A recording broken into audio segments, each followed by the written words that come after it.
Hello, everyone, and thank you so much for your patience today. Welcome to our webinar, Building Stronger Communities Through Housing Cooperatives. I'm your host, Candice Minot. I'm the Community Engagement Consultant for Cooperatives First. And this webinar today aims to share with you some key considerations about how the cooperative model offers sustainable community-led solutions to navigate today's housing challenges.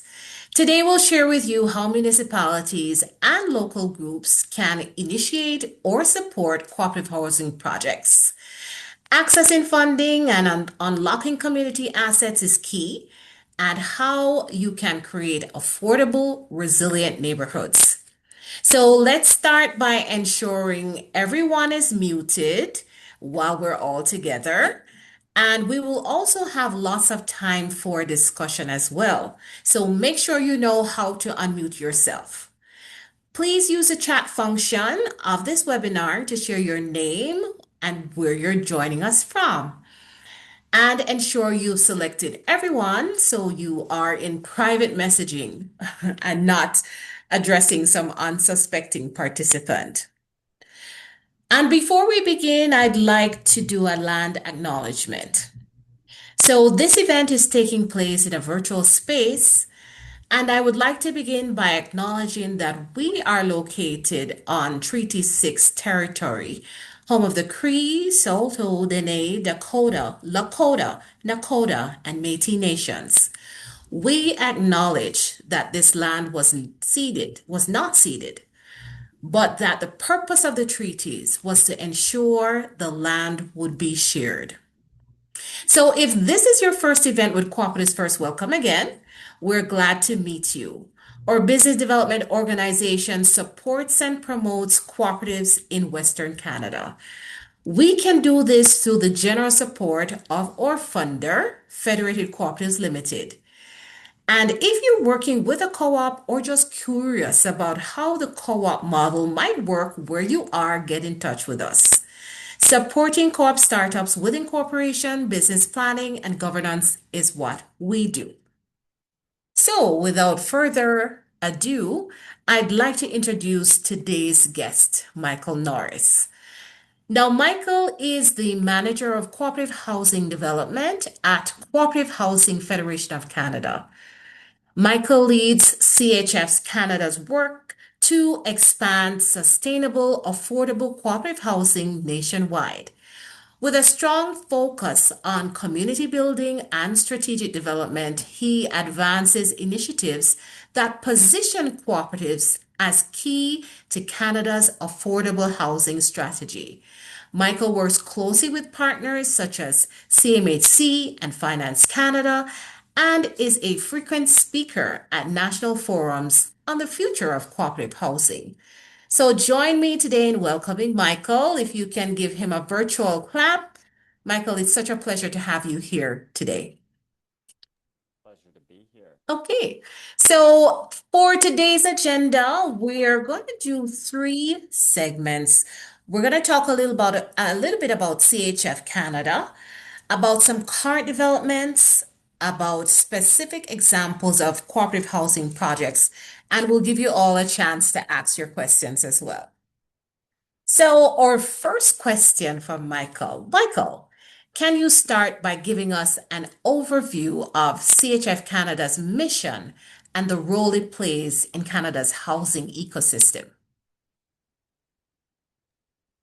Absolutely. Thank you so much. I hope everyone can hear me okay. So CHF Canada, or the Cooperative Housing Federation of Canada, is the national voice of cooperative housing. So we represent 2,200 housing cooperatives, nonprofit housing cooperatives. We're home to 250,000 people in every single province and territory from coast to coast to coast.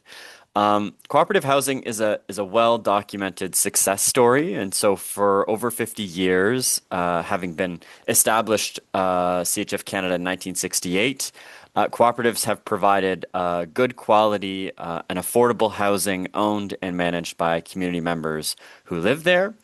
And our role as the national federation is to advocate for these housing cooperatives, of whom 900 are CHF Canada members.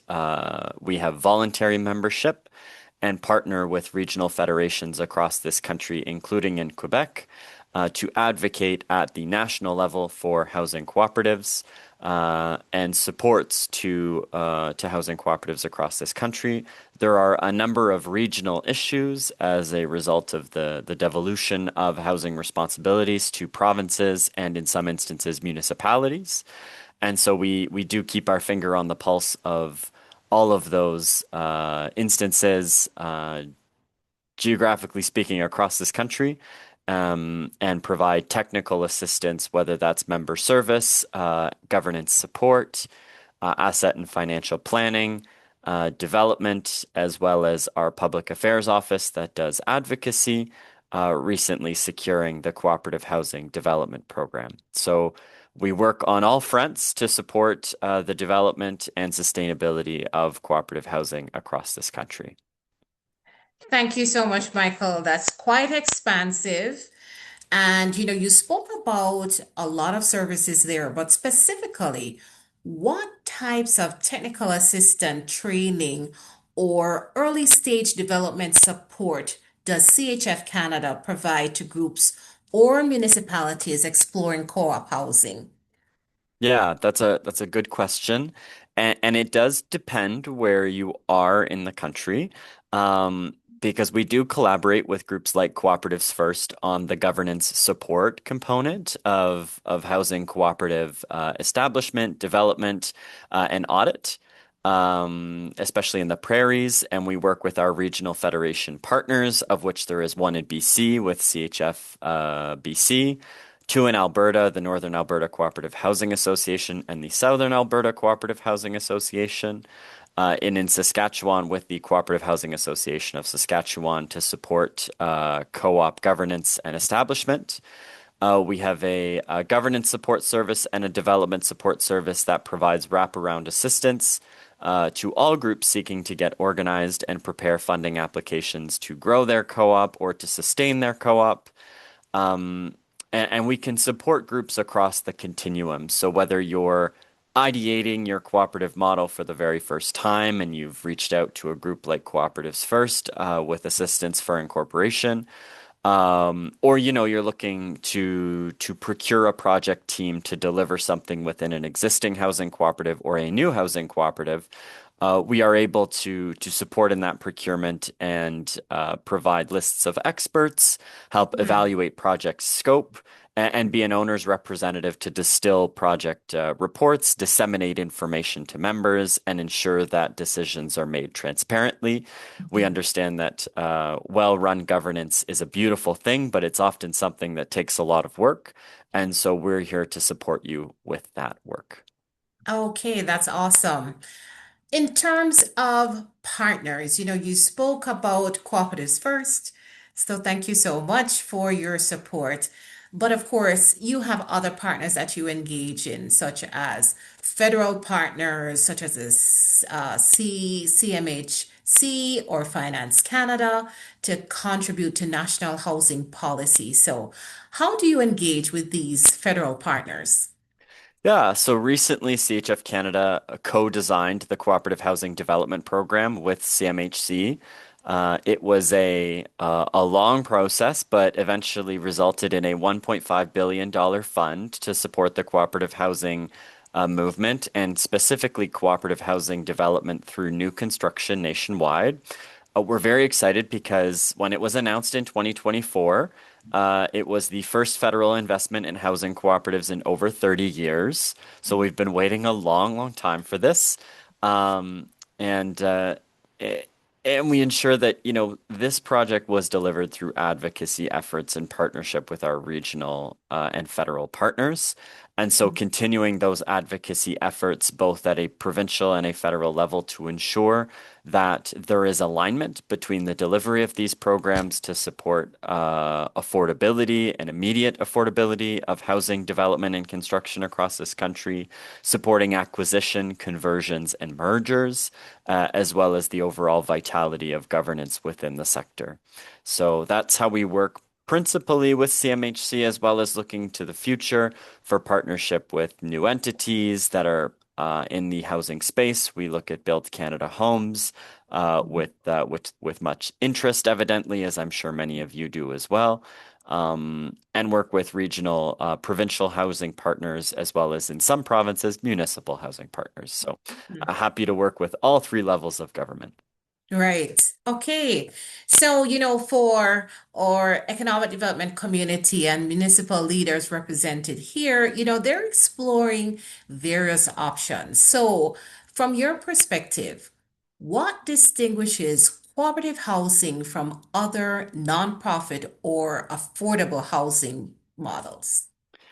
Uh, it's a very good question, and the answer that I would provide is for those who have the privilege of living near a nonprofit housing cooperative, I would encourage you to contact their property manager or a member of their communications or external affairs committee to arrange for a visit because it is truly something where I do have a story that I will share, but unless you experience it in person.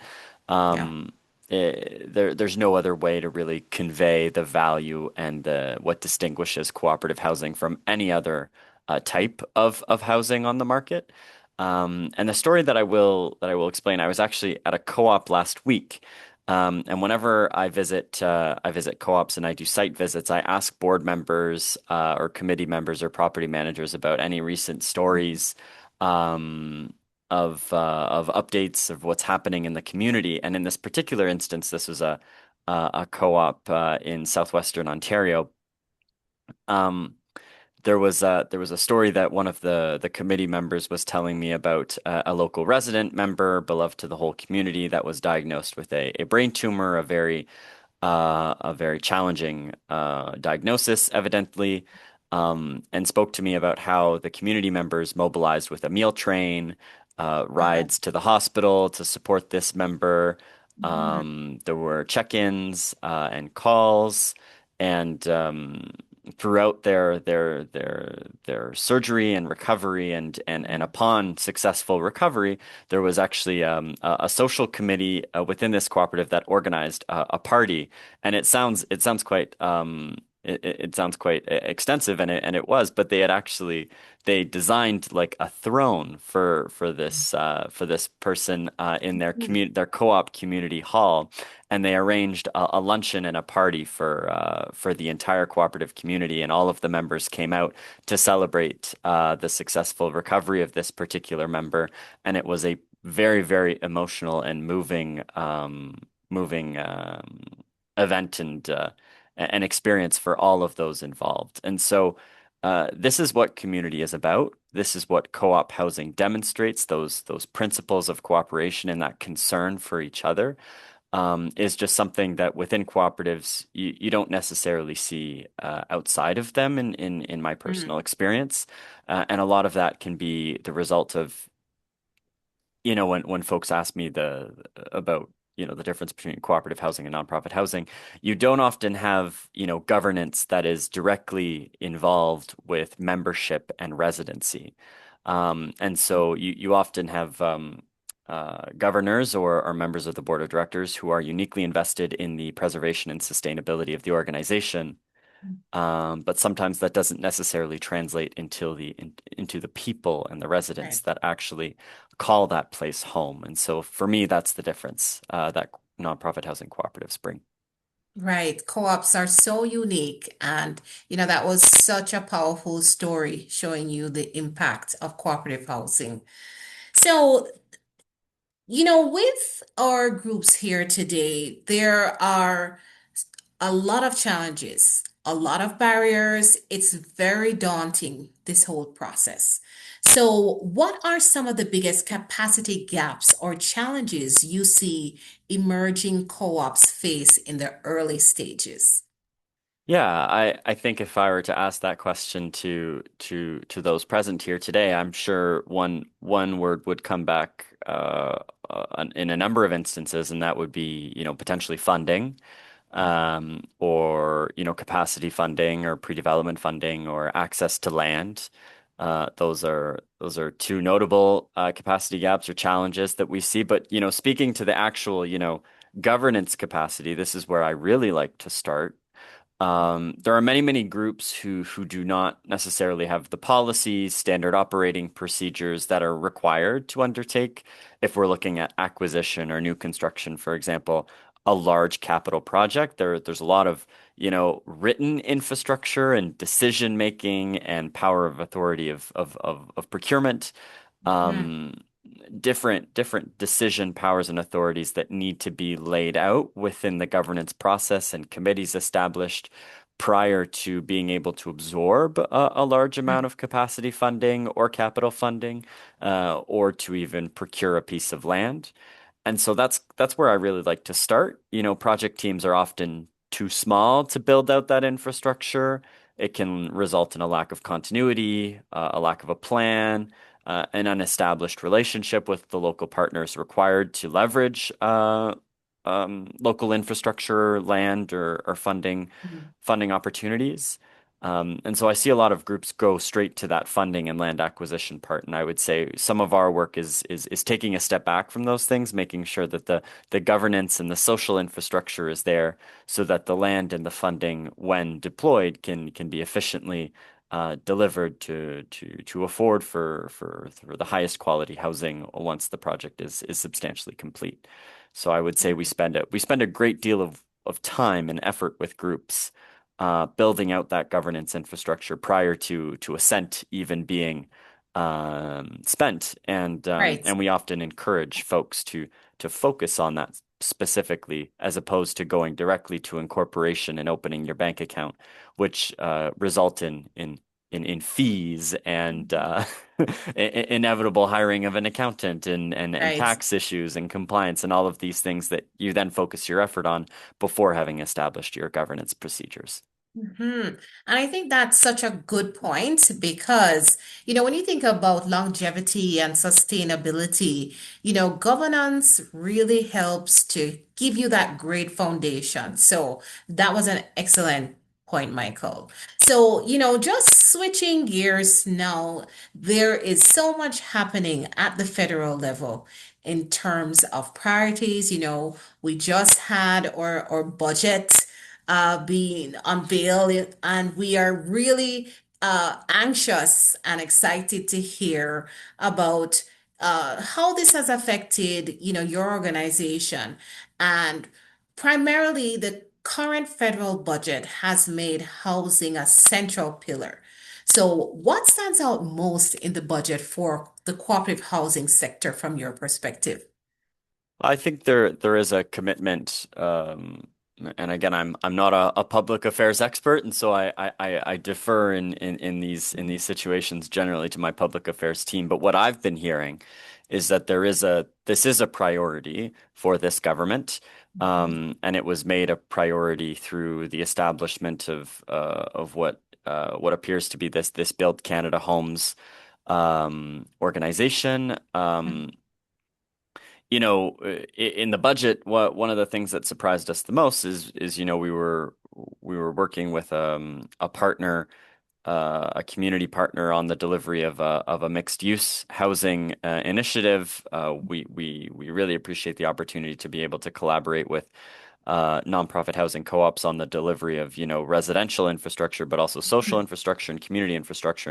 And there was an announcement for some community infrastructure funding that was quite exciting to us because we like to see those things come together in these projects. But I think what was actually even more interesting than the budget announcement that happened a few weeks ago was actually the Build Canada Homes Agency launched its investment framework just this past Saturday. You can find it online. And one of the things I took away from that particular framework was a very clear affordability definition, um, or a definition of what affordable housing and what affordability in housing means for people. Mm. And so I know a lot of housing experts, and a lot of us talk about affordable housing, and have a general sense of what we believe or perceive to be affordable housing.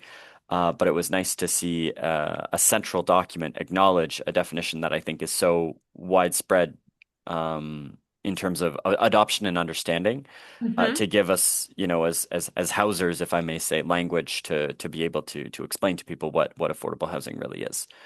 Right. So that's what I took away from it. Okay, well, thank you for that feedback. So, we have a lot of economic development officers and municipal leaders um, present today. So, for these key persons who often shape early stage planning, what are the top three pieces of advice you would give to EDOs and municipal leaders who are supporting communities interested in co-op housing? Yeah, that's a really good question. And I mean, economic development officers have a very challenging mandate, often asked to be a jack of all trades, at least in my understanding of the role. And so, I would say that one of the most important things to do would be, establish and explore partnerships with experienced development support organizations, builders and trades, that have experience delivering community housing, cooperative housing, affordable housing in the area. That's very, very important to have a good list of experienced developer partners, and you're more than welcome to reach out to our organization, and we're more than happy to assist in kind of assessing that landscape for you. Especially in rural and remote areas, it can be hard to identify, experienced and reputable builders. In the area, and so that's kind of one of the first steps of just making sure that Rolodex is well built out. Right. The next thing is really just making sure that there are good governance resources and organizational readiness supports. And so, making sure this speaks to one of my previous comments, just making sure that governance is well established and in place, and that there is capacity to be able to absorb a piece of land, to be able to absorb um, funding and pre-development commitments. Mm. Um, One of the things that I do like to bring to economic development officers or other partners when I'm working on pre-development is, there isn't necessarily a requirement to own a piece of land in order to be able to develop it. And so all one needs is an intentional and written out and signed commitment to be able to develop on a piece of land, whether that's a conditional agreement of purchase and sale with Mm. an expiry date with the Right. municipality. That's an eligible, demonstration of land viability for a capital funding project. And it can reduce some of the risk for some of these smaller nonprofit and co-op housing organizations that don't necessarily have, where land transfer tax might be a big expense in some instances, or Okay. there might be additional tax implications to actually acquiring and absorbing that piece of land. So just kind of considering that, and combining a good understanding, unfortunately, of zoning and feasibility, beyond the good governance support, so that once that good governance is established, one can start exploring, the opportunities for land transformation Mhm. in your particular area. So kind of combining all three of those things together is how you can ensure that these projects are successful. Those are some great insights. I know everyone here is taking note of that as well. And many municipalities, especially rural communities, have surplus or underutilized assets. So, how can they prepare land, buildings, or even school sites for potential co-op housing under the current federal direction?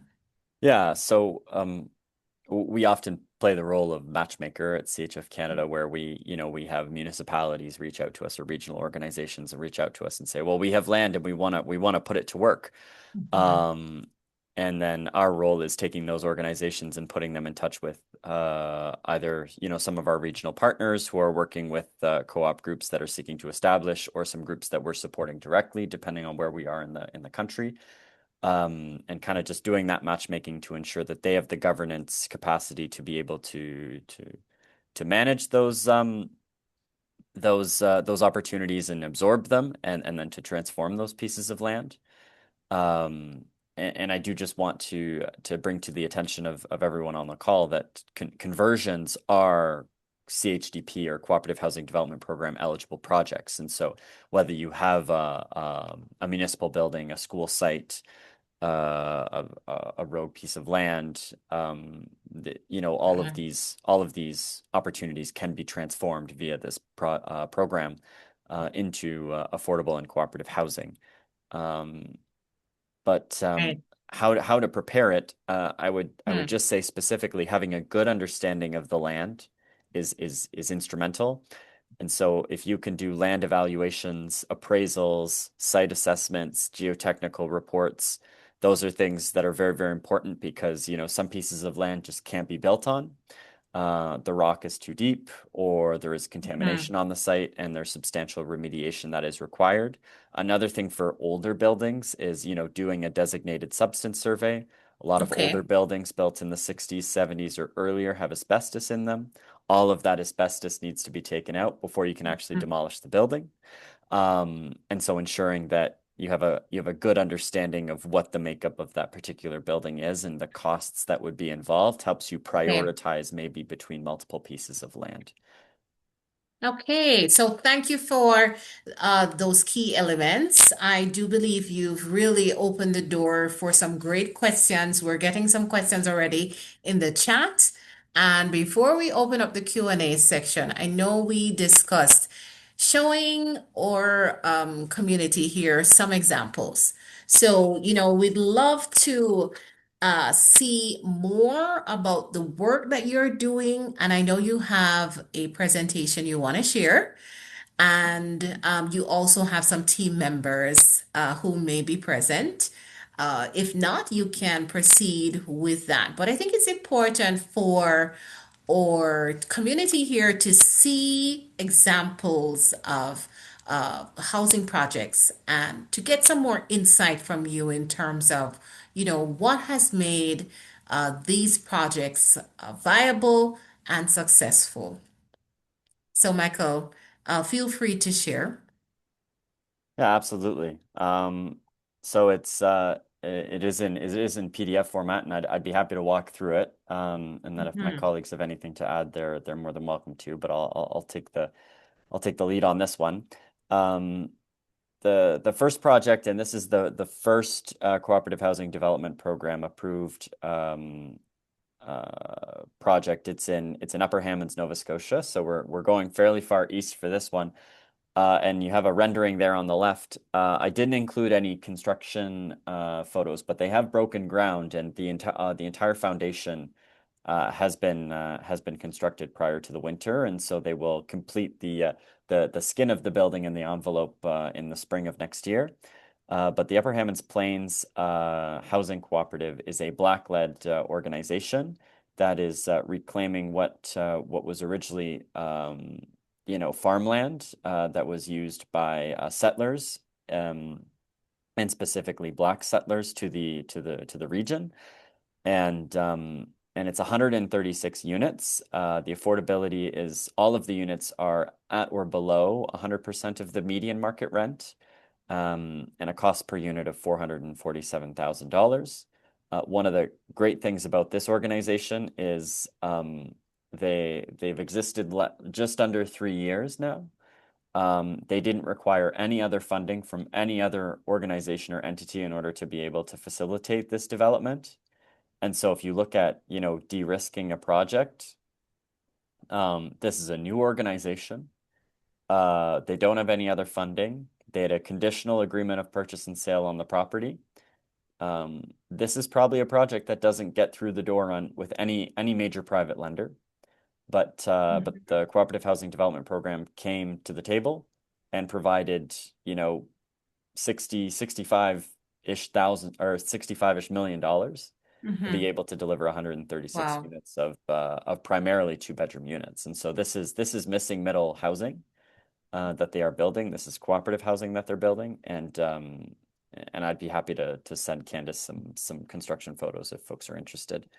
I will just keep moving through Valley Roots. Again, this is, you know, a beautiful example, a small example of missing middle housing, a little bit smaller, 32 units.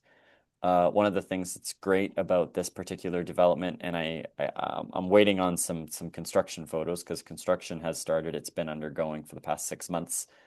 Um, $12 million. It was a provincial land contribution, and this is, you know, for the economic development officers and the municipal representatives on the call, uh, the $75,000 per unit delta between the previous project that I showed you and this project is fully as a result of the land contribution, which was Okay. valued at 350,000, which discounted the cost per unit and increased the affordability on this particular project. And this is fully passive house, which means that it is a net zero performance build. So very, very, very efficient. Linden Housing Cooperative in Perth. This is Eastern Ontario. One of the things that's beautiful about this particular property, so it's 38 units. This is a converted farmhouse. And so it was condemned, it was slated to be demolished, but instead of doing that, they actually retrofit it. They purchased the property and built an extension off the back. And so there will be two full units in this converted farmhouse, and they're preserving some of the heritage of that small community as well. And then looking at a big opportunity as well, this is Ottawa Cooperative Village. And so this is a 500 and it's currently at 509 units. The unit number keeps going up or down by about two or three because when you're working with projects this big and you're trying to figure out where the pipes go, where the electricity goes, and all that stuff, you kind of gain and lose space as you go. But the idea here is that 30% of these units are less than 80% of the median market rent. So looking to build affordable housing, and this is a big project, $250 million. And so one of the beautiful things about the cooperative housing development program is that it can build big, it can build small, and it can build 100% loan to cost. And so it was designed to be a turnkey program that'll come in and fund and be the principal amount of financing that is provided. Um, but yeah, and then these are just some smaller examples. I have an example of an acquisition. We do acquisitions as well, and so the Mhm. Tidal Bay Community Land Cooperative did an 85 unit acquisition and then a 27 unit infill new construction as well, which was really exciting. Again, these are all in Nova Scotia. This example, 57 new units, all at or below 80% of the median market rent. Um, this is Unity North Housing Cooperative. We celebrated the opening of that particular cooperative about 3 months ago, and so it is fully occupied. And you know, as an act of reconciliation with the local community, is particularly an African Nova Scotian neighborhood, and an Indigenous neighborhood, and there was a tremendous amount of displacement through the mid to late 20th century. And so there was priority given to families who have called that community home for a very, very long time. Um, and yeah, and these are just some smaller examples. It shows you kind of the flexibility of some of the programs available. These were done through the Affordable Housing Fund and Green Infrastructure. So 79% of the median market rent, and again, conversion of an old schoolhouse and an old heritage hall. Um, and yeah, I could keep going on and on, but maybe what I'll do is I'll yield back and uh, Thank you so much for that, Michael. And we're getting requests for your presentation. So, we really would love those examples, and I'm sure, it would really benefit the community here. So, I'd love to just bring in your team members, Marla and Rebecca, at this time, whoever is available. Just to talk a little bit about the work that you're doing in the prairies, if you can. And then after that, we'll go into our Q&A session. Yeah, I'm just looking here. It doesn't look like Marla is on the call, so I'm more than happy to speak to this. Yes. So what we wanted to do is just to share a little bit, if you can, Mhm. about the projects you have happening now in the prairies Yep. and in terms of the support you provide in the prairies and what would a community leader or EDO expect once they contact you? What's the process? Yeah, so we have a form that that folks fill out online. We also circulate our emails, but we find the intake form is probably one of the most efficient ways to get in touch with us because it kind of goes through our system, gets assigned to someone, and provides an opportunity for some folks to give us information about their particular project and for us to have some preliminary thoughts about your project prior to getting back to you. Um, and so, there were a few facets to that question, Candice. And so, what I Hmm. will say first and foremost, what we're seeing, particularly in the prairies, in terms of need, with folks that are reaching out to us, it's very interesting. There's a lot of focus on accessibility and aging in place. And so ensuring that we're overbuilding accessibility into the new construction and developments that we are seeking and in retrofits exploring ways to make existing units more accessible. Right. So that's something that we are certainly exploring. There's also what I will call climate resiliency, both from people think of the energy efficiency side, but they also think of Mhm. the disaster response side. And so making sure that these are communities that are built durable, that they can withstand the natural disasters that are becoming more and more common, tornadoes, hailstorms, these types of things, we definitely prioritize response and thoughtful design to those types of things and that has Right. been noteworthy to see um those considerations Hmm. in the Hmm. prairies. And there is a resource. I will circulate it to Candice after that the housing infrastructure the ministry has put together at a national level, that it's actually a map of Canada. And if you put in your postal code of where you're looking to develop, it provides you with a profile of the different type of the basically the climate profile of the area and Hmm. any sort of design considerations that one needs to consider in a particular area for disaster response and natural disasters. And Hmm. it's I'm going down into the weeds a little bit here, but it Yes. is so important to consider this not only just for a fact of durability and sustainability of the community, Hmm.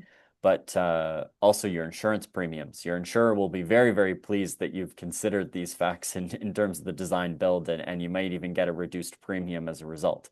So Yes. it's not just smart from a sustainability standpoint. It's good for the co-op's pocketbook as well. Okay, well, great. I think, guys, don't worry. We'll be sharing this recording and I will send out the resources as well. So, not to worry, we'll get that information to you because this is vital, we know, to your planning. So, Mhm. I think this is a great time for us to open up our Q&A section. We have a couple of questions already in the chat.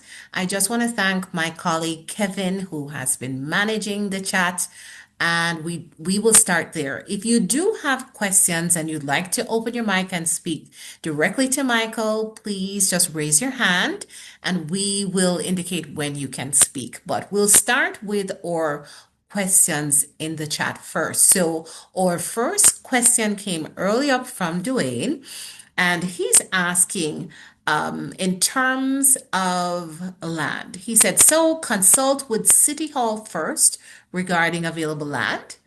Also, is rural crown land available for a proposal for a co-op? Yes, so you're welcome to consult with your local counselor and representatives. depending on how that governance that regional governance is established. I know it can depend depending on where you are in the prairies. I would say that that's a good step is to petition or to ask your local CAO if you have a city manager or a town manager who has a good sense of, what the municipal properties are, what the makeup is. That's a good kind of first step once you've established the governance of your cooperative. You can also look at provincial land. Provincial land is available, and I've seen provinces make land available for development. There is an initiative that was launched, I think it was 8 years ago. It was the Canada Land Bank. And so I know that there are federal lands in the prairies, and one of the great tools that Housing and Infrastructure has put together is this Canada Land Bank. So you can actually see on a map which Canadian federal lands are designated as surplus and what could be made available for to facilitate affordable housing development. So I can make the link available for that to Candice. Okay, great, Michael. Thank you. So Marian is asking, does modular housing qualify for CHF funding? Yes, it does. So by CHF funding, I presume it's the Cooperative Housing Development Program, and modular housing is what we would call modern methods of construction. It is a modern method of construction, and so completely eligible, prefabricated, mass timber. A lot of these modern methods of construction are all eligible, and I Mm, encourage you all to consider them. They can be ways to reduce cost. They can be ways to increase or decrease the amount of time to occupancy because they're built in factories. One of the challenges that we've had with modular housing and prefabricated is on the security. And so I know that CMHC actually ran a pilot on this past summer and is trying to find ways to mitigate this. But you have a site, and historically speaking, a lender has placed security on the site, and then as you've built something on that site, it has become a part mm, of that security that the lender is providing, and those draws, are generally provided in tranches of 2 to 5%. With modular and prefabricated housing, what we're finding is that because a lot of those units are produced in factories, and then affixed to the site is that there's a large outlay of capital, right? A large amount of lending that's provided sometimes upwards of 40% of the total project cost before anything is even delivered to the site. And so wow. the lender is like, well, I'm giving you all this money, but I actually can't place security on the delivered product until it rolls off the factory line and gets affixed to the site. So there's a bit of a chicken and egg problem that is starting to appear here in the modular space, and one of Mhm. the mitigating factors that we're seeing used is performance bonding. So bonding is as a way to guarantee on the modular side that those can be delivered. And that they can be placed in a laydown yard, maybe with joint access between, the lender and the producer and the construction company, as well as insurance on the delivery of those units to the site to ensure that the risk is covered for the lender and that those amounts can be made available. So those are just challenges that you may encounter with lending to a Mhm. modular with a modular modern method of construction. But I know that lenders are proactively looking at ways to counteract these challenges as well. Right. Okay, great. I see Marian has her hand up. I'm thinking she has a follow-up question. So, Yeah, Marian, please go ahead. yeah, Michael, I was just going to touch on that. The performance bonding is definitely the sort of the linchpin on anything modular right now. So hopefully there will be a ratification of that. I know the big five are certainly trying to capture that segment. So I'm glad you touched on that. Thank you. Yeah, that's Thanks for certainly that what we're question. seeing. We're also looking at other ways, right? Like beyond performance bonding to be able um to be able to de-risk these projects, like in some instances like joint access laydown yards or factory access, those types of things, Mm. guarantorship. Anyways, Thank you Quite for quite a that. myriad of options there. Thank you so much, Michael, for that. And Dwayne has a follow-up question about building codes. He's talking about the tiny home movement and how flexible building codes are, and also how do they account for cold climate in northern region as well. So, not sure if you have any insight on building codes there, but Dwayne has that follow-up question. Yeah, so I mean, oh, there's just two components to the answer to this kind of question. On the tiny home movement, one of the things that we just want to ensure, and we've worked with a couple of groups who have adopted kind of this tiny home model. It's very very popular with some groups working on, say more transitional housing or retirement housing is kind of the areas that we've seen this particular tiny home movement take effect. What I would say is that, co-op housing is not necessarily transitional housing. Um, and further to that, if one does want to build tiny homes that are cooperative, just making sure that the governance is robust enough and that you're building enough tiny homes to be able to support that governance in the long run. So about building codes, yes, building codes have not necessarily caught up with the whole tiny home movement. I would say that that is lumpy across this country as we look at the different types of building codes that are adopted and implemented in the various provinces, as well as the national building code, which doesn't necessarily which has its own set of parameters. Um, Building codes are not necessarily inherently flexible, Dwayne. So that's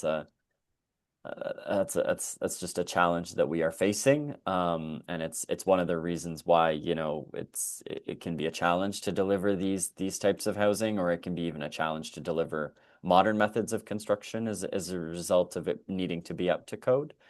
Um, but certainly providing feedback to the stakeholders involved in making those decisions, and I know that um, affordability and energy efficiency also need to be taken into consideration with this as well.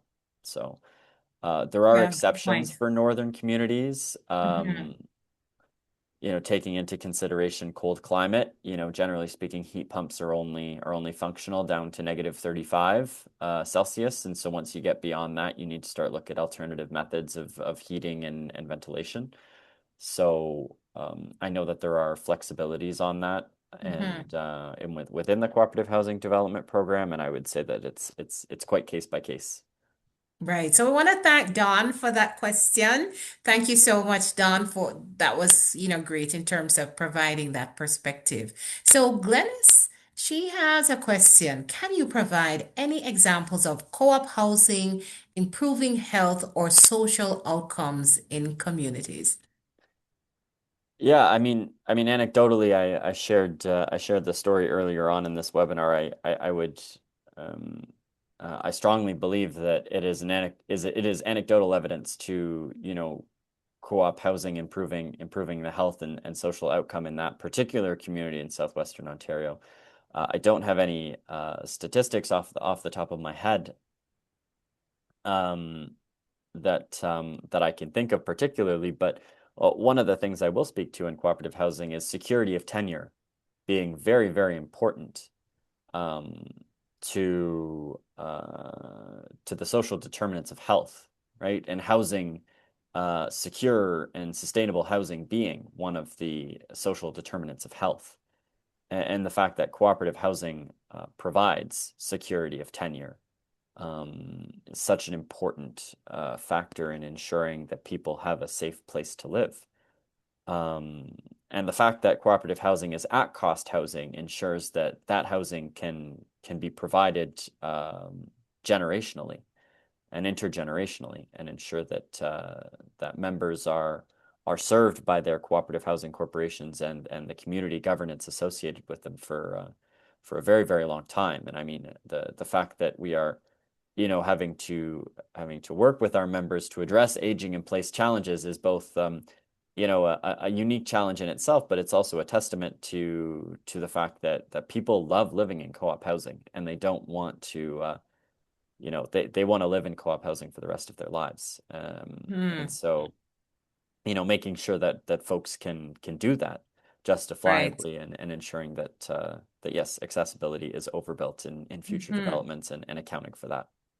Thanks for those insights there, Michael. And another thing that has emerged in terms of improving health and social outcomes is co-locating housing and childcare, especially where you have aging homes or senior homes as well. So in prairie communities, is it realistic to look at co-locating housing and childcare, and what factors make these projects workable or challenging? Yes, so non-residential space is what we would call it, is eligible under the Cooperative Housing Development Program and can be funded up to a total of 30% of the gross square footage of the building footprint that you're building. So it is something that is technically feasible. What I would say is that you probably shouldn't work with us on the childcare component. We're the Cooperative Housing Federation of Canada. We're not the Cooperative Housing of Childcare of Canada. We can So support with that. so I would work to involve another partner who is much better resourced than we are on the childcare Hmm. front, and I know that there are childcare cooperatives that deliver those types of supports and those community supports, and I do believe in the strength of having multiple supports to be able to prop up and support communities. I think that's Hmm. great. I also know that there are some tax implications of corporations and nonprofit housing corporations running childcare organizations in some instances, and so I would defer to cooperatives first, or to an accountant or a tax lawyer in that regard. But we certainly we try to focus our efforts on delivering the housing and ensuring that we're providing the best service in that regard. So Okay, thank you definitely for that possible. feedback. Yes. So we have another follow-up from Don. And specifically in BC, there are lots of co-ops. Many have their own focus. Examples such as people over age 55 for people with green values, etc. But when I read that BC was trying to eliminate those distinctives, is this an issue we might come across in creating a co-op for a particular market? So I mean, one of the beautiful things about co-ops is that they're member driven, they're member led, and so if there is a member need, then the cooperative organization can be mobilized in order to deliver on that need. Whether that's housing that is designed for aging in place, or whether Mhm. that is um, a cooperative housing entity that is designed for young families through the incorporation of a partnership with a child care center, for example. Members are able to drive that engagement and that reflection. Further to that, membership is voluntary and open to cooperatives. Now, where you kind of get into, maybe more complex situations, is that there are instances where co-ops receive rental